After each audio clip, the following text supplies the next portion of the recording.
BPSC ने जो press release जारी किया था उस प्रेस रिलीज पर अभी तक छात्रों अभ्यर्थियों को इंतजार करना चाहिए। हम लोग भी इंतजार कर रहे हैं कि जल्द से जल्द बीपीएससी अपने कथनानुसार, जब पिछला प्रोटेस्ट हुआ था 9 फरवरी को, उसके बाद 11 फरवरी को बीपीएससी ने प्रेस रिलीज जारी किया और कहा कि जल्द से जल्द जो है हम TRE-4 का विज्ञापन जारी करेंगे। लेकिन अब 1 महीना लगभग बीतने वाला है। 11 फरवरी, अगर 11 मार्च आता है तो लगभग 1 महीना। तो फिर इस तरह से चीजें तो नहीं चलेगी। क्या भी सरकार हो, कोई भी मुख्यमंत्री बने, अपनी मांग को लेकर यथाचित हर समय लड़ाई के लिए हम लोग जारी रखेंगे। नमस्ते, नमस्कार साथियों। अभी आप बात हम करेंगे बिहार के तमाम बहालियों पर, जिस बहालियों पर अभ्यर्थियों द्वारा लगातार इस बात के लिए चिंता जाहिर किया जा रहा है, इस बात को लेकर इंगित किया जा रहा है कि बिहार में सरकार बदलने वाली है, यानी बिहार के जो मुख्यमंत्री हैं वो बदलने वाले हैं। तो क्या तमाम वैकेंसी रुक जाएगी? क्या तमाम बहालियों जिसको लेकर सरकार प्रतिबद्ध थी चुनाव के पहले, क्या उस बहाली पर विराम लग जाएगा? तो आपको बता दें कि इस तरह की गलतफहमी में अभ्यर्थियों की जो डायलेमा में फंसा कर लोगों ने रखा है, तरह तरह के से कमेंट कराकर तमाम चैनलों, यूट्यूब चैनलों और कुछ ऐसे छोटे मोटे पत्रकार या शिक्षक हैं जो अभ्यर्थियों को इस तरह के डायलेमा में फंसाकर, उनसे अलग अलग प्रकार के अफवाह में फंसाकर उनके जीवन को बर्बाद करने में तुले हैं। तो ऐसे लोगों से हम बार बार आग्रह करें कि ऐसे लोगों से दूर रहिए, बिल्कुल नहीं। और आपको बता दें कि शिक्षक बहाली के चौथे चरण को लेकर बीपीएससी ने जो प्रेस रिलीज जारी किया था उस प्रेस रिलीज पर अभी तक छात्रों अभ्यर्थियों को इंतजार करना चाहिए। हम लोग भी इंतजार कर रहे हैं कि जल्द से जल्द बीपीएससी अपने कथनानुसार, जब पिछला प्रोटेस्ट हुआ था 9 फरवरी को, उसके बाद 11 फरवरी को बीपीएससी ने प्रेस रिलीज जारी किया और कहा कि जल्द से जल्द जो है हम TRE-4 का विज्ञापन जारी करेंगे। लेकिन अब 1 महीना लगभग बीतने वाला है। 11 फरवरी, अगर 11 मार्च आता है तो लगभग 1 महीना।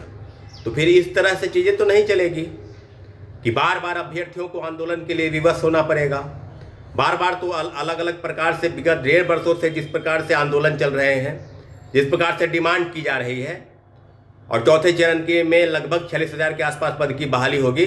तो अब लगता है कि अभ्यर्थियों को गुमराह करने की स्थिति में बीपीएससी लगा है। तो बीपीएससी से आग्रह किया जा रहा है कि आप जल्द से जल्द TRE-4.0 का विज्ञापन जारी कीजिए।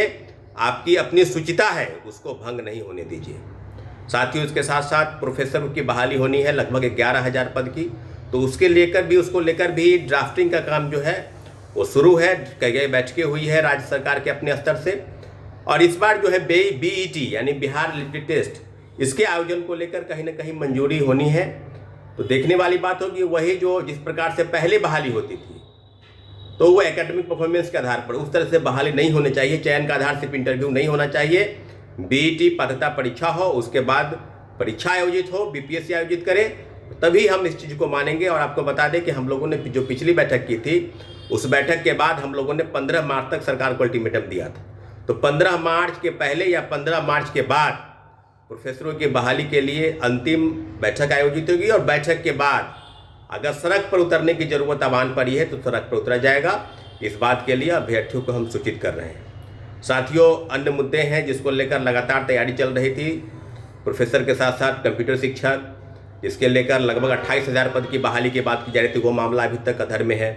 उसके साथ साथ शारीरिक शिक्षक, संगीत कला यानी म्यूजिक एंड फाइट आर्ट, उनके भी अभी तक पद जो है सृजित नहीं हुए हैं। बहुत कम पद, और लगभग आप जान रहे हैं कि 400 से 500 पद जो है वो कंप्यूटर साइंस के, जैसा कि TRE-3 तक जो बैकलॉग सीट है उसी सीट को जोड़ा जाएगा। तो साथियों, आपको अलग अलग प्रकार से दिग्भ्रमित होने की ज़रूरत नहीं है।